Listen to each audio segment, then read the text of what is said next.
Hey everyone, my name's Walter, and I'm back here to talk to you about neckbeards. Happy 420, by the way. Neckbeards are those chivalrous gentlemen who will talk your ear off about anime on a first date. They've often got a beard on their neck, and they like to think they're smarter than other people. Maybe they even are. It doesn't really matter. Anyway, let's just begin with more neckbeards from Reddit. I'm still under quarantine, but guess what's not? Reddit neckbeard stories, where this next story comes from. The neckbeard who couldn't take a hint. First time submitter, a little bit of a cross with Reddit nice guys, but the story fits well here. In my second year of uni, I decided to use Tinder.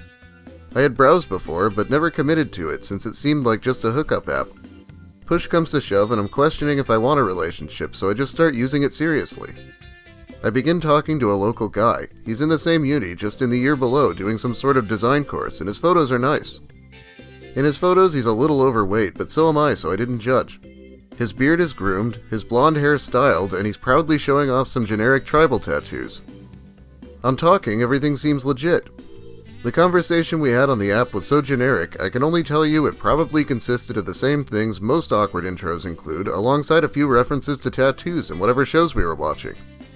A week in and he invited me for coffee on campus. I say sure. It was the first time I had ever agreed to a date from an online person, and I was soon to learn why I had waited so long. Being me, I want to make a good impression. I dress up, nice makeup, hair down, but clothes not too flashy. It's coffee, but it's visible that I've made an effort, as my friend who catches me on the way down guesses I've got a date. I sit there waiting, and after about 10 minutes I see him. He visibly has just rocked up out of bed, something he would admit to within 5 minutes of conversation. His hair is unwashed and sticking up at angles. The anime jacket he's wearing, nothing overtly gaudy, is noticeably stained towards the bottom. He's actually thinner than his pictures, but getting close there's the undeniable smell of a little BO.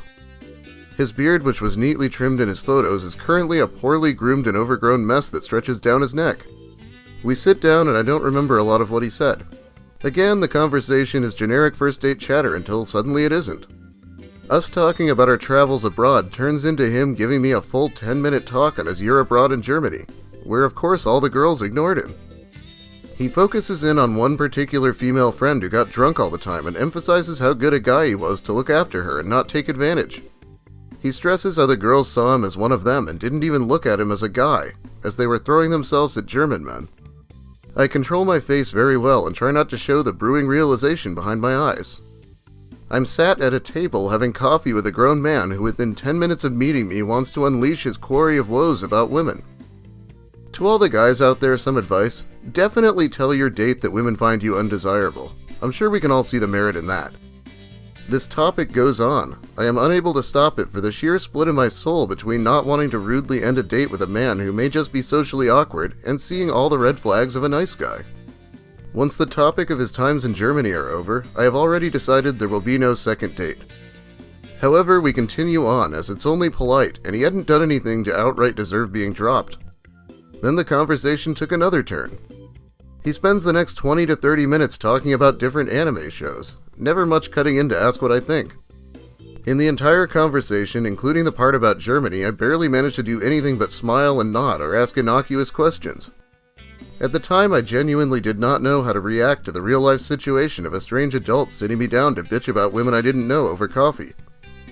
I give him an hour to be polite, but then decide I've had enough. I stand to leave with a smile, telling him I have something to do at the bank in town and it was nice to meet him. This apparently was not what he heard, as he proceeded to say he would accompany me.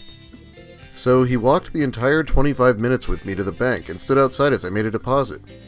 Then, to my joy, it turns out we even live in the same sort of area by the uni and frequent the same shop. I suggest I'm going to walk, and by cosmic design, so is he.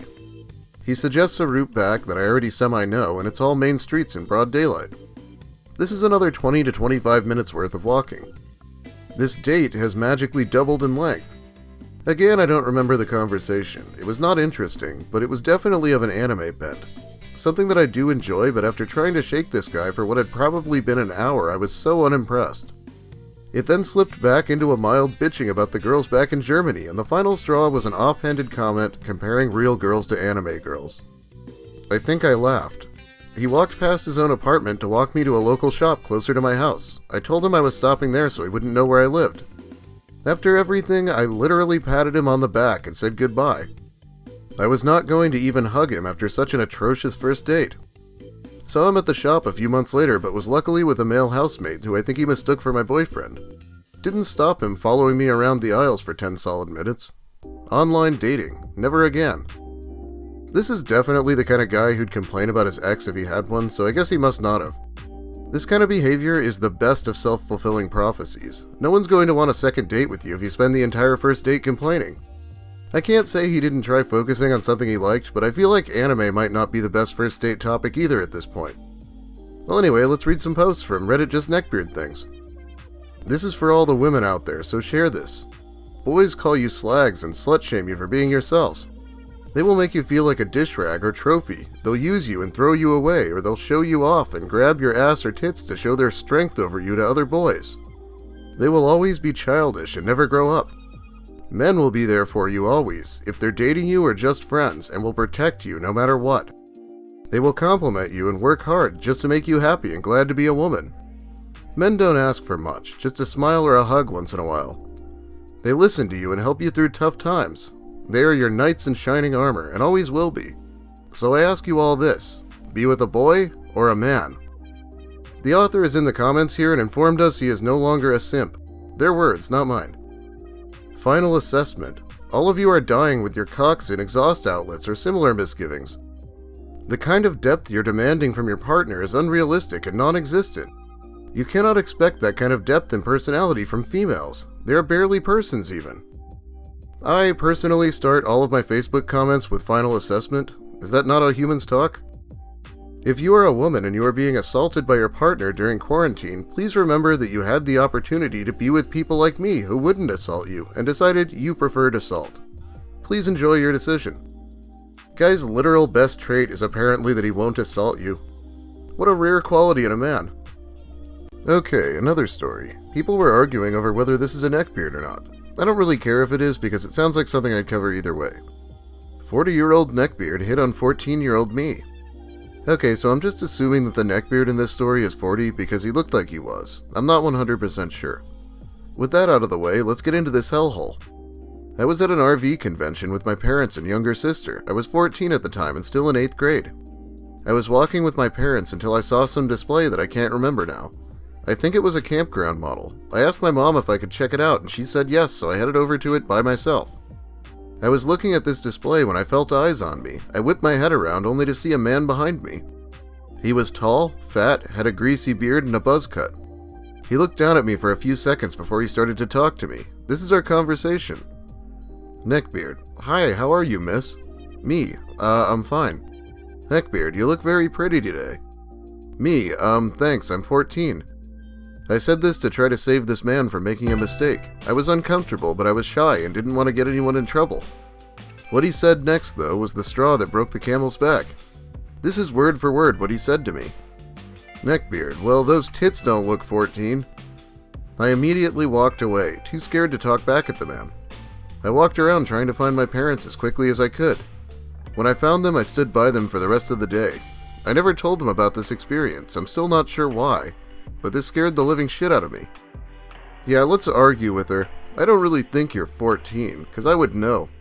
What a creep. Yeah, but women aren't equal to men. Men are smarter and stronger. Besides, housekeeping is being replaced by machines, and eventually the only role women will be good for is reproduction, which eventually the artificial womb will also fill. Please don't delete. Fat women lower the social status of the men they're with, and do not have feminine qualities. Facts. That's why almost all men don't choose them. It's biological. If you're that mad that you're overweight, think of how mad all men are that you wrecked the dating pool. You made the average thin woman's stock skyrocket. Get fit and get your revenge. Don't end up with Amber's mentality, please. I don't really understand how this works, I guess. How does this wreck the dating pool? The Amber they mentioned is probably Amberlyn Reed, by the way, so pretty extreme case. This next one is called I'm a Waitress. Customer somehow found me on Facebook. I would like to go on a date with you. We meet at your work. I like video games, PS4, extreme sport. I am also always trying to make things work, so I get very awkward. I downplay my integrity because I don't know a lot. Also have distrust for people still working on that and a lot of things. I know you said no before, but you didn't know this then. I am interested in you because you look agile, active, like I could trust you to stay alive. I know nothing of your mind, though. Yes, I do talk too much when I try to make something work. Yeah, if you know you're talking too much, why not just edit the message before you send it? The level of confidence it must take to hit on a waitress over text during this pandemic. Alright, one more post. We have been raised to think that simps are these low-life people giving their money away to girls on the internet. Which is true, however, the real enemy is the thoughts/e-girls. They are taking advantage of simps, and that is fucked. We must rise and we must spread the word. So we can save all simps. We must begin the thought wars. How are you going to stop idiots from randomly giving their money away if they want to? Well, I guess I'd just remind them that I have a Patreon. Thanks so much to my generous patrons who helped me survive this quarantine. Anyway, that's about all the time I have for you today. Thanks for watching, everyone. If you liked the video, please leave a like. If you have something to say about any of this, let me know in the comments. All comments help with the algorithm. If you're new here and want more, I'd ask you to consider subscribing so you can see when I release a new video. There's going to be some content this week, hopefully including a video about Lucas Werner finally. Lucas has, of course, become homeless through his own efforts right before the coronavirus hit, so I'm sure he's having a lot of fun right now. Anyway, that's about everything. I plan for a video tomorrow, but we'll see what it's about. I have some good stories I want to cover right now. Have a great night, everyone, and enjoy this reprieve from meeting weirdos off Tinder.